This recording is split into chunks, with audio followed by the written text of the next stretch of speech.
What's up, folks? Welcome to the Nobel Show. My name's Josh. We are delayed on getting this episode out. A lot has happened. We're going to jump right into it. Make sure you watch to the end of the video because I think there's an incoming market crash, but we're going to cover that last because we got to get some of these other things out of the way, okay? So, and make sure to comment, like, and subscribe. It helps a ton, helps the system, help us, and we need to get this information out. So, first thing, there's the Omicron variant for COVID. The scientific reports seem to indicate that its symptoms are similar to COVID, and it's kind of unsure on whether it's more transmissible or less. There's more uncertainty there. We need more clarification. The first case was just confirmed today, or rather, I think it was yesterday, late last night in New York. So in the U.S., that is. So keep that in mind as well. Now, I don't think that this is really what's pushing or pulling the market, but I just want to say that because as soon as the reports were coming out and there was all this uncertainty from the scientific community, the World Health Organization, who immediately was like, the virus is extremely dangerous and lockdown should be considered, and they were it was very confusing and troubling to me how quickly they jumped to wanting to cause mass fear when there still is no scientific support for anything they said or claimed. So I don't know why they're dead set on destroying their legitimacy as a scientific organization that deals in truth, because it's not like they have labs. They are supposed to be getting information from the scientific community. The scientific community said we're not sure, and then who made a quantifiable decision on the severity of the situation, and that's extremely troubling to me. It's also annoying. Luckily we've seen governments resistant to this, although we've seen a lack of reporting on the riots that are picking up. We're seeing some of the largest riots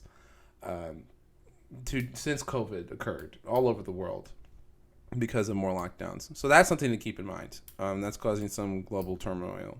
I don't think that's what will actually crash the market.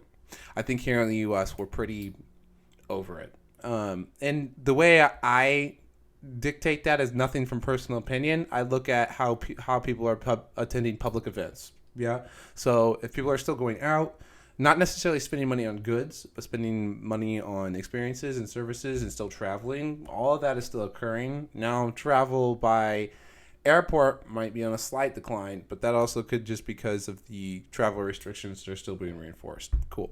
All right. So on to the next thing. Twitter. Jack Dorsey stepped down from Twitter. Looks like he's going to finally consolidate all the things this man does. He does a whole lot. The new CEO of Twitter, I was uncertain on him. It didn't take long for me to become pretty certain on him.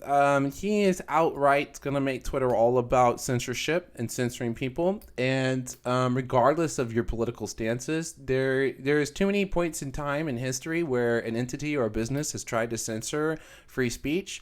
And I can't even count the number of times it's happened. But I can count the number of times it doesn't work and goes poorly. And that's all of them. So the whole issue, it's a sort of narcissism and an elitism that causes people to want to censor others. It's this delusion that you can be a altruistic moral superiority over everyone else. You can't. You aren't. It's just there is no individual or a group of entities that can have that power because they will abuse it. Always. They will always abuse it. That is, the humans will abuse. It's just, it doesn't go well.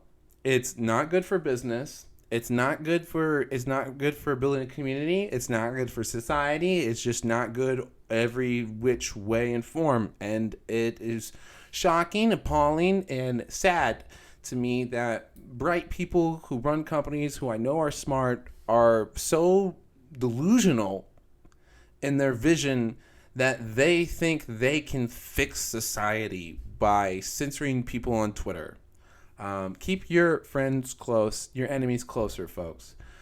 That has persisted longer than any form of regulation on free speech ever. And the reason it has is because it works, okay? You don't censor people. You leave them there so you can keep an eye on them. All right, common sense. Very common sense.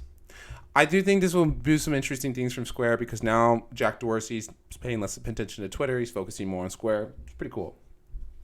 We've seen him also very adamant about Bitcoin, so there might be some cool things that come up from that as well.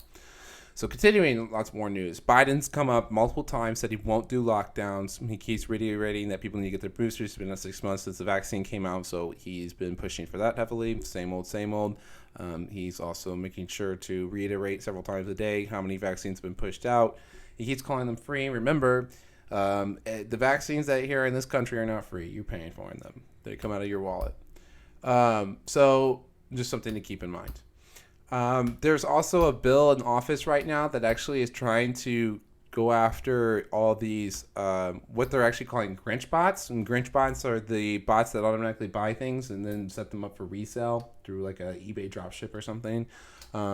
This is supposed to tackle those bots to get that to calm down. Basically, their main goal that they cited in the bill was to control toy prices so that toy prices wouldn't continue to rise. I think this is more like inflation fears. They don't want a shortage of supply and then Grinch bots to also like make everything ridiculous and then ruin everyone's Christmas, because that would suck. So that's something to keep in mind. We haven't gotten anything in the Ghislaine Maxwell trial. I think it's absolutely ridiculous and ludicrous that they decided to muzzle the information from this trial, and no one's paying attention because of all the other things going around. But I'm keeping an eye on that. And the FTC is ordering Walmart, Amazon, Kroger, CS Wholesale Grocers, Associated Wholesale Grocers, McLean, Procter & Gamble, Tyson Foods, and Kraft Heinz, Kraft Heinz for feedback on their supply chain disruptions. So the FTC is trying to dig into that to get further clarification on what's going on with these supply chains, what's causing all of this. So we need to keep an eye and see how that report goes, because those orders were sent out. We'll get a report soon, and we'll know some clarifying reasoning on what's going on there. El Salvador now is offering Bitcoin bonds, which means they're letting people borrow with Bitcoin as the collateral for loans. That's fascinating. And Goldman now, which was just reported today, is going to also be doing something similar. They also want to create Bitcoin bonds, and they've been talking to banks, and they think that that's going to be nice. Also hitting headlines over this week was the U.S. and China are in a new arms race to develop hypersonic weapons. Terrifying. You don't like to read those. Okay, so we also see more issues out of Russia. Russia could still invade Ukraine. We've kind of talked about that before. We're going to kind of breeze over that. Fidelity incorrectly listed the amount of shorts on GameStop, which was about a $2.2 billion oopsie. So that caused social media uproar. In case you missed that, that was occurring as well. There is a bunch of focus as well, and even Tesla has kind of done some requests around different supply chain issues so they can lower the dependency on China. They're asking for help from the government. They're also asking for less tariffs on some of the imported goods from China so they don't affect Tesla as bad. And we're kind of in a lithium war with China right now. Now, this sucks because we're pretty much like off the get-go losing. China has produces most of the lithium. We do not, but we all need it because of the electrical vehicle race that is occurring. So that's going on. Snapchat's doing cool stuff, just kind of behind the scenes have been doing cool stuff with getting Snapchats in the Great Barrier Reef. And we are also might see the overturning of Roe v. Wade, which is, I don't think that has any market effects. I just think that that's wild that the conversation's gotten to that point. I hold no stance on whatever they do. So I just think it's wild that that's going on while all of this is going on. India reversed their ban on Bitcoin, but will regulate all private cryptocurrencies. That was an interesting development that occurred. Right now we're waiting on a stopgap bill to prevent a government shutdown. The voting on that will occur later tonight, and if that does not get passed, tomorrow could be quite volatile. So keep that in mind. Now, we're already at the 10-minute mark. Let me just quickly scan, see if there's any other news that we want to cover. This all looks like it's fine. Google pushed down the return to the office because of the Omicron variant. Yes. Okay. So, the Federal Reserve is going to make a mistake. They're getting political pressure to make this mistake. They want to accelerate tapering. I was shocked when they were outright said that they were retiring the word transitory when talking about inflation and simultaneously going to be accelerating the taper process. Now, tapering is when they buy debt and they provide liquidity to the debt market. It's a step in the line to raise interest rates. Now, they're doing this to fix rising prices. The rising prices, we need to understand this. The rising prices are being caused from a return to normal demand, but a lack of supply because of the COVID crash. The Federal Reserve is going to try to tighten monetary policy to fix these pricings. This will not work. It will 100% not work. It is going. This is but they are also in a lose-lose situation. Let me just dwell on this a little bit longer because the only way really out of this would be more stimulus to help give more cushion so that we could get more time for the supply chains to be corrected. We cannot do this because we've already printed so much money to an extent that we're kind of stuck in a rut. It doesn't really matter what the Fed tries to do, they lose. They're either going to lose by doing monetary tightening to fix something that wasn't caused by monetary issues. So you can't fix supply chains just by printing money. You can't fix a evaporating labor force market by printing money. You can't fix it's nonsensical. It won't happen. It won't be fixed.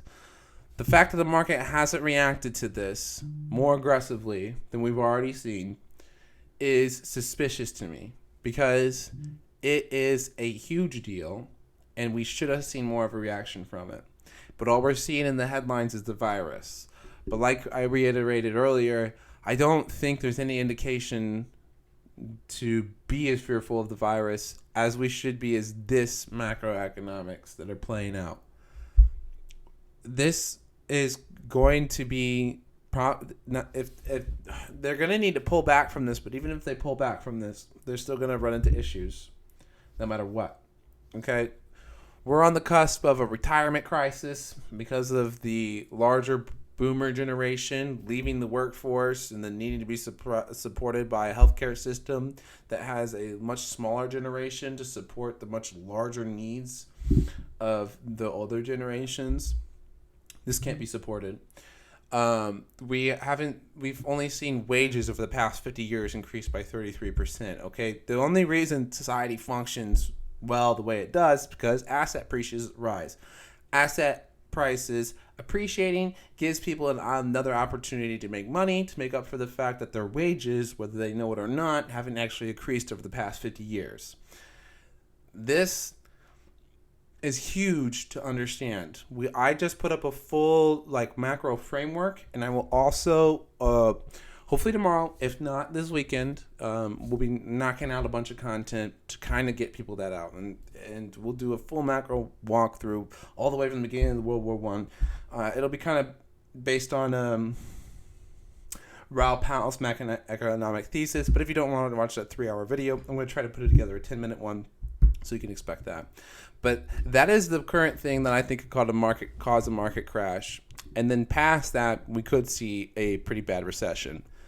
The only way out of it that I see, is UBI or some sort of consistent stimulus that they send out. Now, if it doesn't go directly to the people, though, it could just be like the PP loan fiasco, which then caused just massive inefficient money surpluses, which led to all sorts of people just taking ridiculous investment risks because they have so much money that's just been passed to them. So That could be concerned. That's not really what we want to see. But this other solution also doesn't fix anything. I mean, really, we'd want them to just sit on their hands. But the Federal Reserve is so tied to politics, and the politicians are so far disconnected from the current macroeconomic environment that exists, that they created, that they're going to push the Federal Reserve to make this mistake. I watched all the briefings. Let me just reiterate. I watched all the briefings. I watched the entire testimony. We watched every Biden press briefing. I've kept up heavily on all of this, and we've reiterated this in past videos. I'm a bullish person. I'm a permabull, okay? I think markets always improve. I think that even this, as bad as it could get, will just be a lull. I actually think what occurs after something as rough as what we could encounter is a repeat of like the 50s and 60s, which is like the golden era. The 50s and 60s is where the actual American dream existed, you know, where that was when, you know, regardless of what you think about like standard family structures, that was the time period where one parent could work a job, provide for the whole family, and they had tons of stuff. Like, I think what could occur on the other side of this could be something similar to that. I think it will be catalyzed towards another bullish regime by cryptocurrencies as a huge functional part of that. And I think that's why you also see a huge push towards the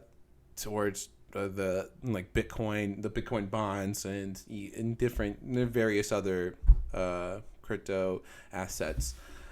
We're deviating too far. We're almost 17 minutes in. These are supposed to be short, so I'm going to call it right here.